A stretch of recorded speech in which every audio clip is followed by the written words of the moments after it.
All right, we're back in the garage today working on the Tiguan. We're getting a code for the rear suspension sensor, the angle sensor. I don't know the exact code off the top of my head. It's been a little while. I'll get into that in a second, but we're going to change this. It doesn't throw any codes on the dash or cause any problems with the headlight system that I'm aware of. It could be improperly aiming it. So let's jump into it, show you how to change this puppy. And the rear headlight leveling sensor is located on the front side of the passenger side rear control arm. What happened is this little arm broke, this cheap little plastic arm. I think it broke right here somewhere, and we'll get down there in a second and look. Here's the part number. I'll put a link to this in the description. I got this on Amazon. I hadn't even looked on Amazon. I had gone to a Euro tuning website that I got a lot of parts from that shall remain that shall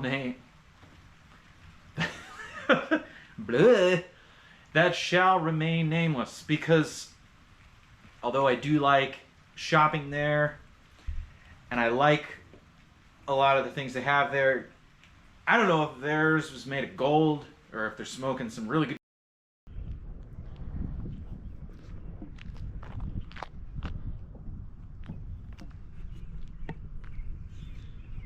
Don't know. They wanted like 300 bucks for this stupid thing. Found it on Amazon, I think, for 25, 30, and I said, what the hey, we'll give it a shot. But since it didn't have any codes or anything, there was no urgency to change it. Now it could, the R-Line does have headlights that automatically aim, and that's what's going on when you get in these at night and you see the headlights kind of come up or down and then they move side to side. There's two of these. There's one in the rear and then there's one in the front, and I can't remember on this side if it's on this side or that side. I can't honestly remember. Our Odyssey has one and it's on, I'm pointing, it's gone right now, but it's on the passenger side front on that one. But anyway, different car. These are very common, and it's very common for these things to break. They'll break here, they'll break on the little plastic arms, or even the sensor itself will fail. So let's go ahead and get into how to change this. I've yapped enough. Let's go. All right, and your first indication that there may be a problem with this one, if yours breaks in the same spot, is right there, maybe? It's tough to tell on my video, but you can see something dangling. Let's go check it out. So as we get a little closer, you can see this little arm is broken. So this one broke on this little arm right through here where my middle finger is, and the sensor is up here. So it came with a whole new set of brackets and everything. So we're just going to double check that this is the same one. It sure looks like the same bracket right here is that one. And then the upper one is really tough to see, but it just has two bolts up at the top, and they're kind of fun to get to because they're like right over the top of the sensor. We're going to disconnect that sensor in a second, but yeah, that does look like what we got here. Let's see, these are down here. Yep, so the bolt pattern, the bracket and everything all look the same. Just want to make sure before we go taking everything off. Next thing we're going to do is pop this off and just take a look and make sure the connector connects up to it. All right, and these connectors can be kind of a pain. So what you really want to do first is shove it on there a little further, like push it on, and then I'm gonna try not to break it. Let's see, it should go that away.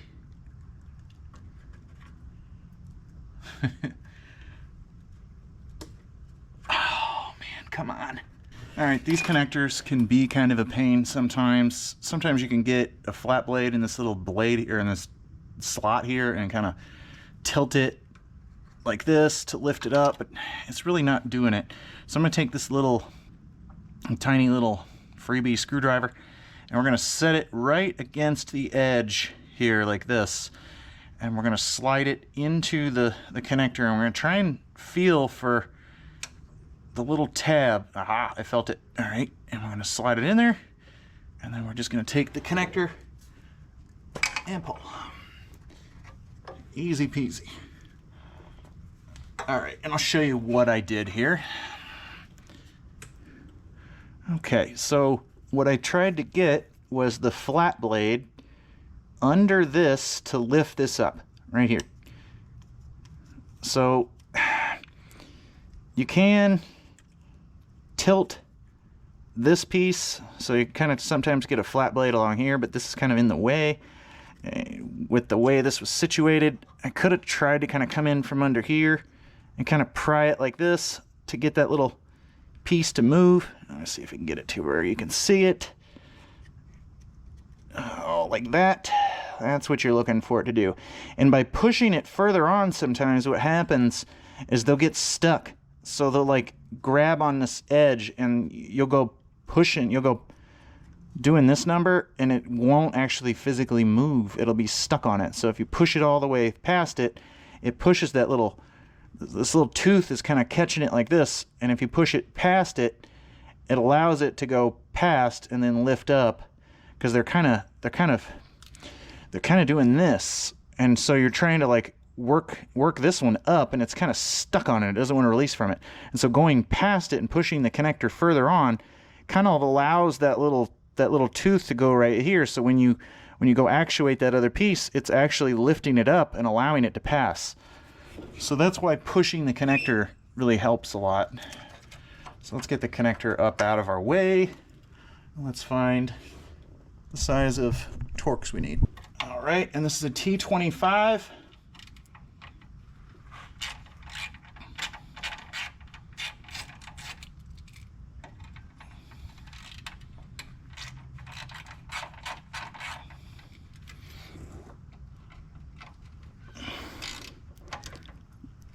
Oh, now sometimes you got to be real careful. This stuff can get coated up with a bunch of gunk, and your Torx may not go all the way into it. You don't want to strip these out. Ooh, baby, there we go.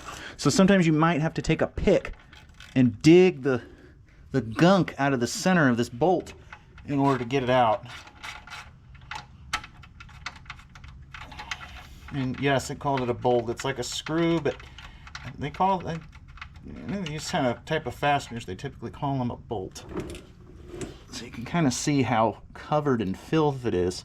So sticking a pick down in there is going to give you, this is going to go further down inside of there and allow it to grab more teeth. Oh, this one, I'll probably clean it before I go put it back on.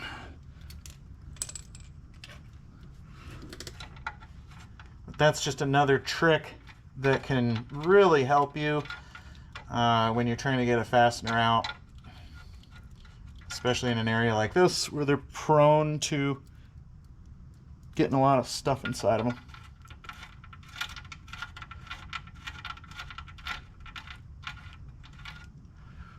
So these are riv nuts that are put inside of here.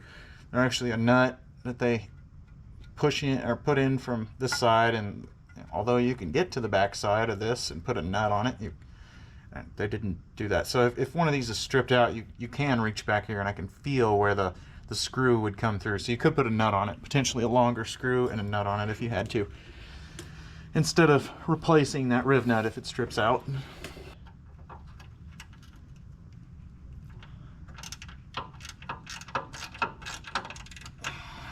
And this one definitely, if it is, these aren't quite as dirty as the bottom ones, but if it's full of stuff, you do not want to strip one of these out, because good luck drilling that one out without a pancake drill. Good luck. Or having to remove this axle.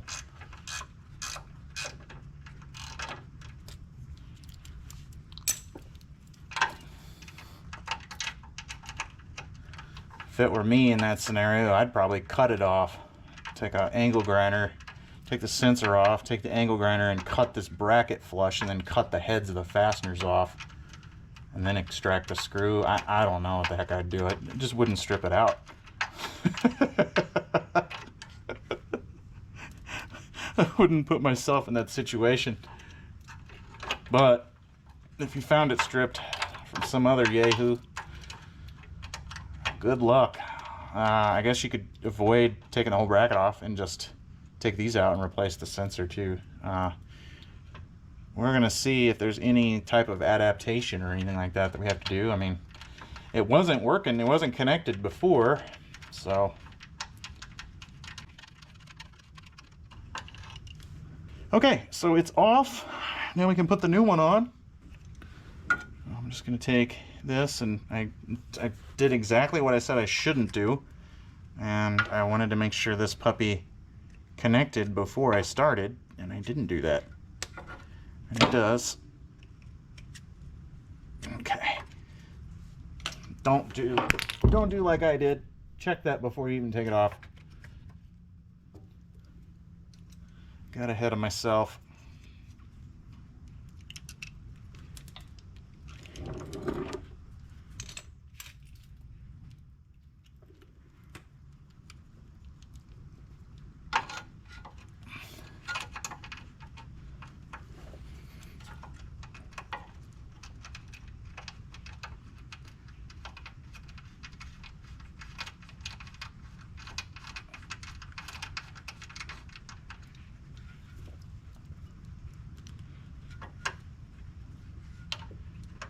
Okay, and I know some of this isn't on video because it's really, frankly, tough to get up here and see anyway.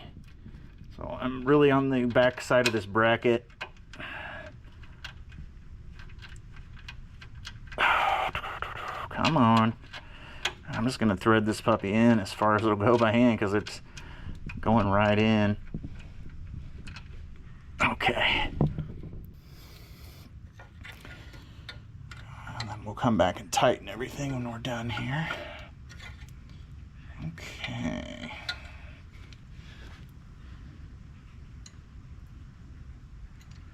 Do do do do do.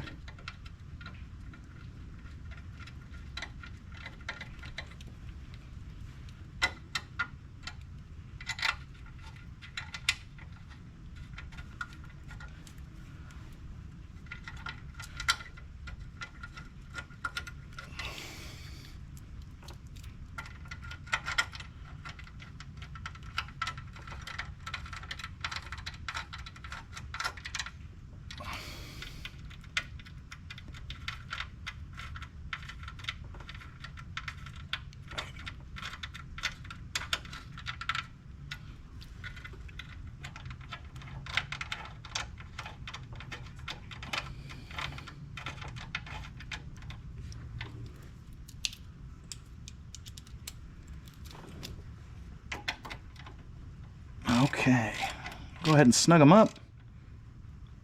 And I don't know what the torque is on these. I wouldn't torque them with a torque wrench personally, but good and tight.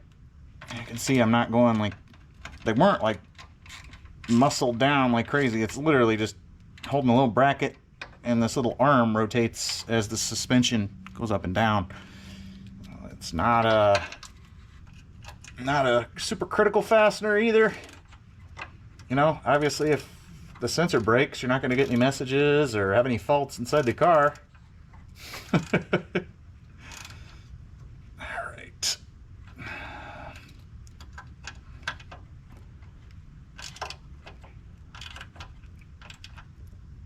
So I'm just kind of taking them until they're snug and then taking them about another 1/8 to 1/4 turn.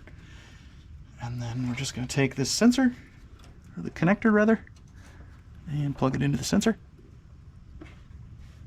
And this sensor, this connector is kind of full of gunk, so it's really not wanting to stay on.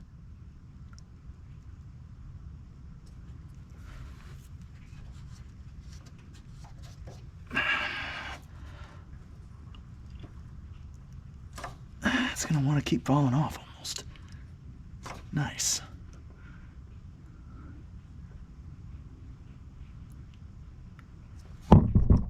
Alright, well, mine, unfortunately, isn't clicking.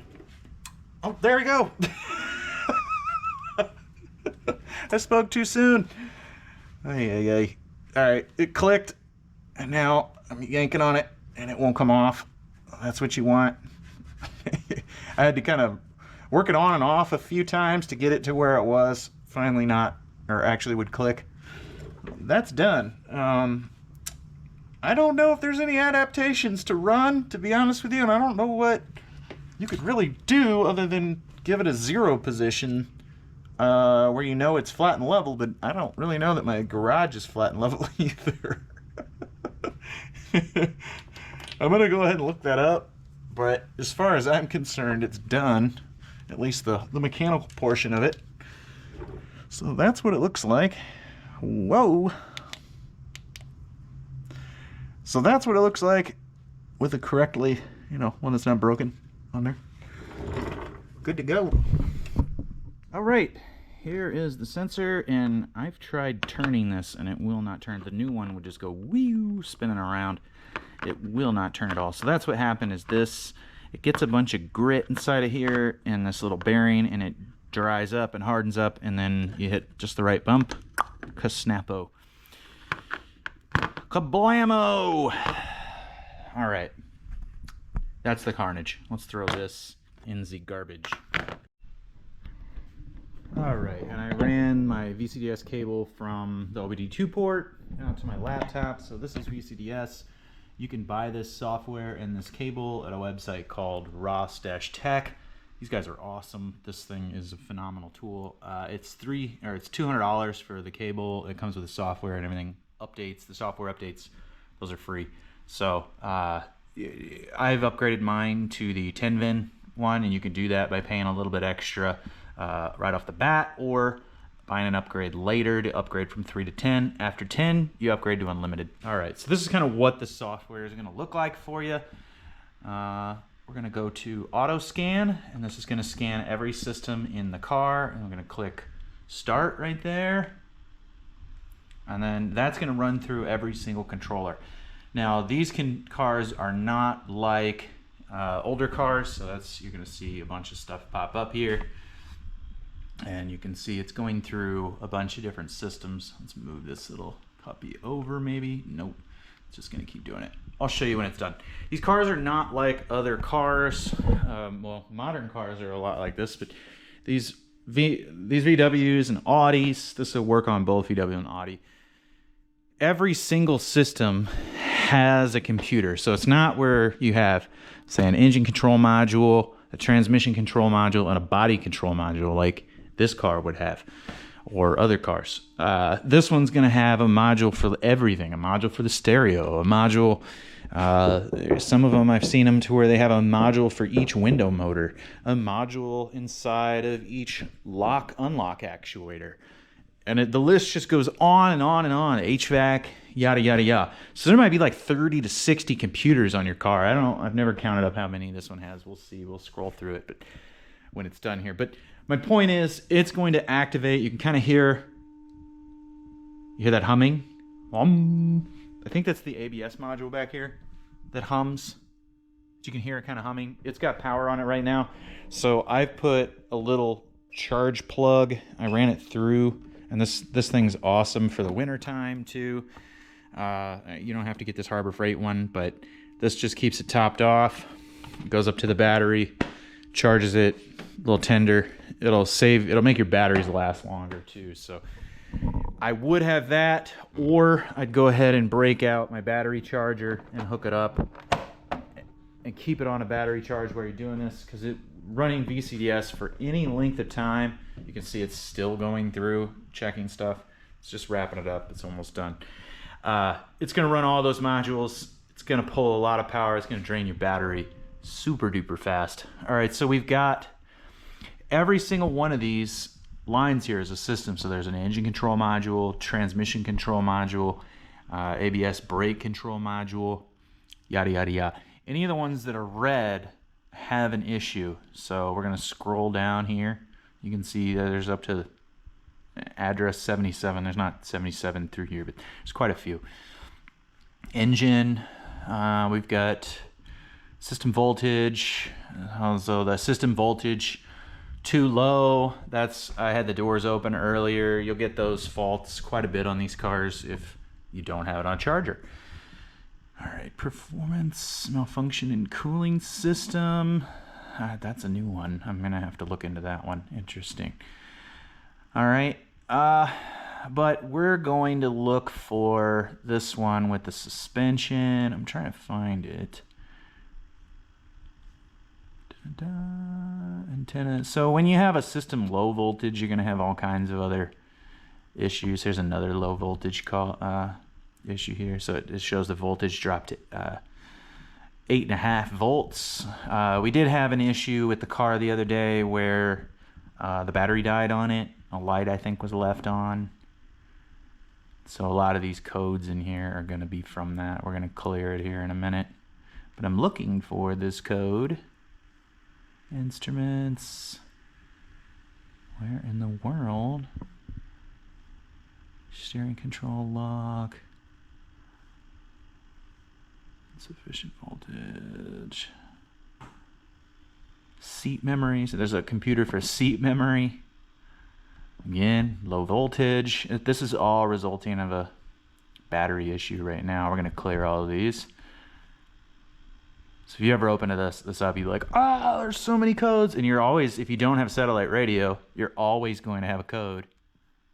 At least in this car, under navigation. It could be under a different system, depending on the car. But if you don't have it, it's going to throw that code, but you don't have it. And it's kind of stupid, but... See, door, so door, the driver has an electronic control on its own. So I am looking for an issue on that too. Let's see, motor for front window regulator, missing calibration, basic settings. So we are having some issues right now after, I think it might have been before that happened, but the automatic windows, it'll go down with one touch, but it won't go up. So we could have a fault there. We're gonna clear all that and then try and fix that. Steering assist. Where is this stupid code for that little... So yeah, passenger door has a different computer. Switch for rear, central locking, impossible. Headlight range. I think this is... Nope. Backup cam. Nope. I'm not finding that code for that little thing anymore. I think I have it saved somewhere, so I'll put it up on the screen. But let's go ahead. What we're going to do now, just so we can see this, just save this scan. And I'm just going to type in Tiguan. And yeah. So it'll show your mileage in kilometers and mileage here when you save this file. And then what it does is it saves a little text file.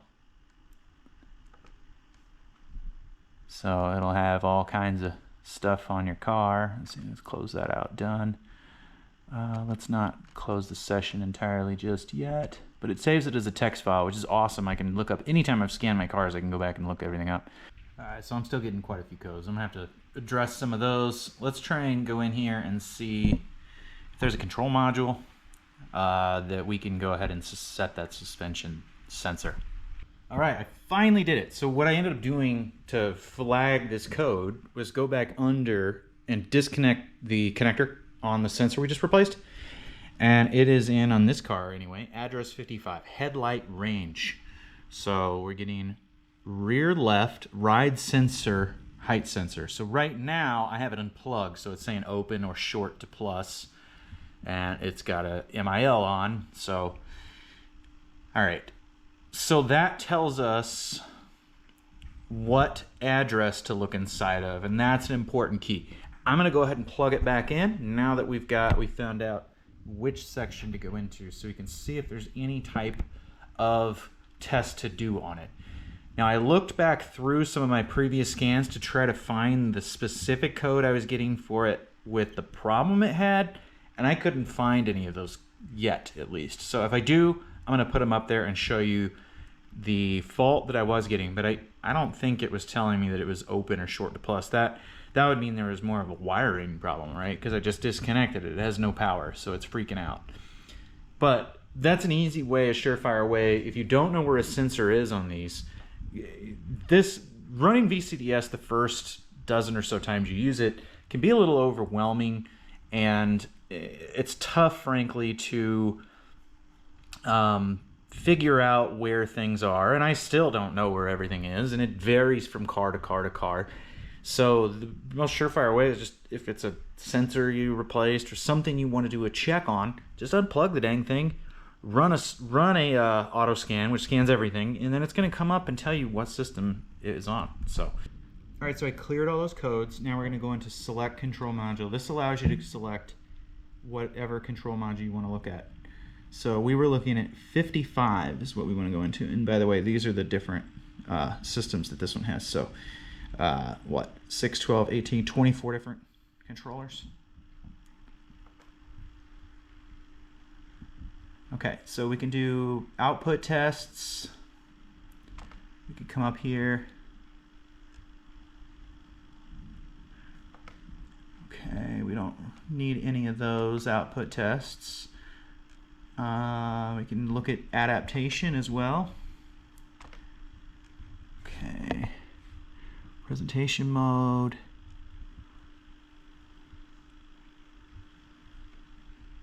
PMW to level scaling factor rear. Let's check that one out.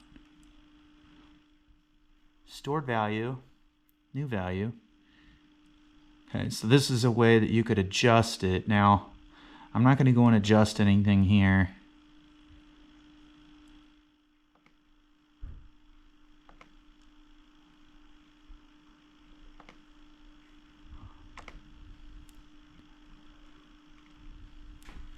That would be a manual adjustment. What I'm looking for is some type of self-test. Did we already go into output tests? Yeah, we did. Advanced ID. We don't need to go in there. Advanced measuring values. And there's, you can go up here and you can measure all these different values in this system. I don't really want to measure any of that. I don't see anything. I don't think I need to code it. We'll find out if it throws a bunch of codes. But I don't see anything that I could go in and easily make an adjustment to. You know, I guess... Let's see. Basic settings. Basic setting of headlamps. Let's see what that does.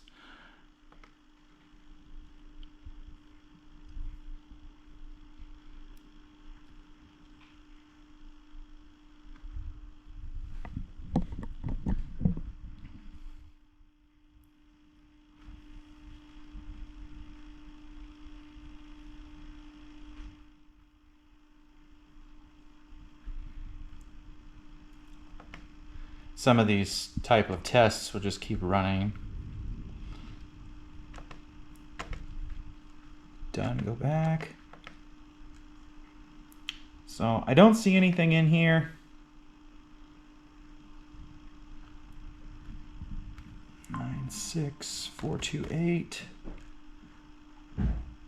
Do it.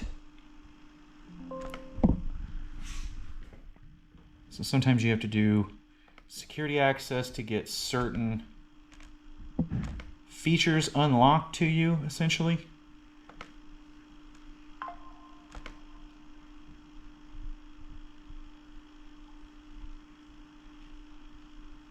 And I don't see anything in here, at least on this car. And it could vary from year to year. So we do, let's see, advanced ID. Oh, that's just an ID. Duh. See, I don't use this enough to have all this stuff saved in my head, and it varies on both of my cars. Did we check output tests? Yeah.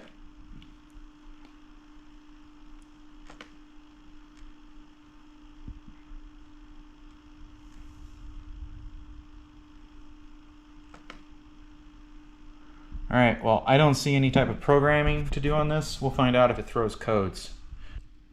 All right, and then I screwed up earlier. So you can hit this clear button, and all it does is clear the list.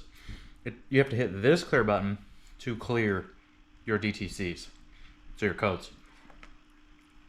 It says that everything will be erased. Yes, we want to clear them. All right, now it's going to clear everything. We shouldn't see all those low voltage codes after this. It's gonna take a minute. You're gonna hear noises. It was kind of making a humming noise. All right, it says all DTCs have been erased. Don't go back. All right. And then it's already showing a few things that it immediately flagged, potentially. So now we're gonna go up here and hit start again, and we'll run a whole scan again. All right, and now we just cleared, and then I ran another auto scan, and we've got significantly less codes. So let's see what other codes we've got. Again, too low voltage. We've had this thing on for a while too, so. See, no other codes through here. Steering wheel. Malfunction steering wheel. Multifunction steering wheel. So that just gives you the part number. There's no code fault found. So you see these little dots that separates each address. So this address 16 is steering wheel.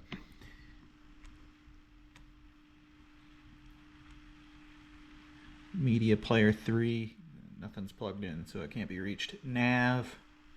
That's going to be satellite radio. You're always going to get this one as long as you don't have satellite radio active. If you got satellite radio active, it'll go away. Headlight range. So it's saying it's missing calibration basic setting. So that's under basic settings in 55, likely. It's telling us to run that. So, let's see, telematics, start prohibited, deactivated. That's the only other code right now. All right, that's fine. Let's save that one. Whoops. These files are teeny tiny, so I don't really care. Just helps you diagnose stuff later. Done, close. Yes, I'm gonna close that one out. Let's go into control module again, and we'll go to 55. And we'll go into basic settings. Reset all adaptations. Basic setting of headlamps.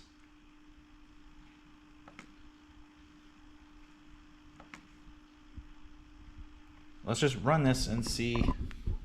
I don't know, it might go for a little while. Let's let it run. So I ran that for a while and it finally just timed out, but now I just came out here and then went to fault codes. Now this is only going to check this controller, so 55 headlamp range. We're in that one and we're just gonna hit fault codes. It says no fault codes found for it. So, well, I'm gonna go ahead and put it back on the ground. I'm pretty confident that this doesn't need any type of programming.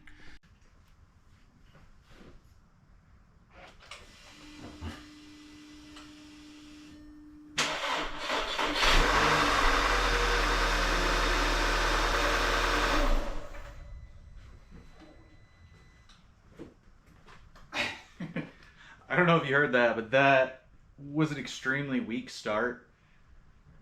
Like I said, we had an issue with the battery died on this thing the other day, and we thought it was a light that was left on. Not 100% sure. But I'm going to go ahead and charge it up with a true battery charger. I'll put a link in the description of this one in the comments, because I do like it. The only problem I've had with it, I've had a lot of run times with it with that. Before I got a battery disconnect on that, it was always losing power, so I had it like hooked up all the time as a top-off charger. Anyway, whole nother story, but the fan on it can get noisy. But other than that, it's been a great charger. So I'm going to charge this thing up, and then we'll take it back outside and do a few other things to it. One of the things I like in particular about this charger is it's got a display, not only the voltage when you plug it into a battery, but it'll also tell you the percentage of charge, its state of charge. Man, it really hardly even cranked over. I was kind of surprised it did. You can see it's already kind of fluctuating. I think it says less than that. I don't like this as like a battery tester, but that kind of gives you a, I don't know, kind of a guesstimate, right? Like in a split second, it determines there's 60% of its capacity. Come on. I think that's kind of a dummy gauge, but whatever. So you hit it once, and then this lights up if you're polarity's correct, it'll do a polarity check. You hear the fan come on? Right there. In the winter, that fan on this one anyway, with a lot of run times, it can get kind of noisy, but then it goes away immediately. So I think it's like a balance issue. I don't know. It's pretty easy to take these apart and change the fan, but other than that, this charge has been great. It'll do regular batteries or AGM batteries. I just have a standard battery, and you can find that right there, standard STD. Funny enough. Or it would say AGM right there if it was an AGM battery. So you do have to switch between those if you have AGM. But it'll do both types. So it'll also do a 30 amp charge maintain and an 85 amp engine start. So you could use this to start a dead battery and get you on your way to work. So I'm gonna go ahead, charge it up. You can actually come out and hit that button and see the percentage of where it's at in its state of charge. We'll charge it up and then we're gonna take it outside. All right, thanks again for watching. We've taken the car for a ride in the nighttime and in the daytime. There aren't any codes or anything going on there. So I think this one's good to go. As always, there's affiliate links down below in the description and the pinned comment. So be sure and check those out if you need parts or tools to complete this job. I'm always linking them in there. We appreciate you guys using those. We do earn a small affiliate commission from those, so they do help the channel a lot to bring you content. So thanks for watching. We'll see you on the next one. Thank you.